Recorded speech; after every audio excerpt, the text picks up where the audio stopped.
Hello friends, ഇന്ന് കക്കയിറച്ചി Friday ഒരു റെസിപ്പിയാണ് കേട്ടോ.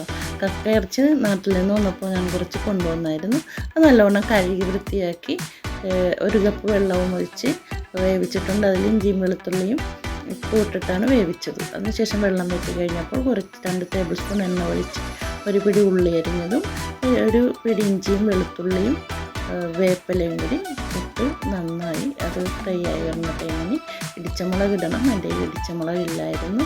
അപ്പോൾ ഞാൻ 1 സ്പൂൺ കാശ്മീരി ചില്ലിയും 1 spoon normal chilli, 1/2 spoon normal ചില്ലിപ്പൊടിയും ഇട്ട് കക്കയിറച്ചി നല്ലവണ്ണം ഫ്രൈ ആയി വന്നിട്ടുണ്ട്. ഒരുപാട് മൊരിഞ്ഞിട്ടുമില്ല, എന്നാൽ നല്ല ക്രിസ്പി ആകാത്ത രീതിയിൽ കിട്ടിയിട്ടുണ്ട്. അപ്പോൾ നമ്മുടെ കക്കയിറച്ചി റെഡി ആയിട്ടുണ്ട്. അപ്പോൾ എൻ്റെ വീഡിയോ ഇഷ്ടമായിട്ടുണ്ടെങ്കിൽ എല്ലാവരും ഒന്ന് ലൈക്കും കമൻറ്റും സബ്സ്ക്രൈബും ചെയ്യണം. ഇതുവരെ സബ്സ്ക്രൈബ് ചെയ്യാത്തവരുണ്ടെങ്കിൽ ഒന്ന് സബ്സ്ക്രൈബ് ചെയ്തേക്കണം. Okay, by.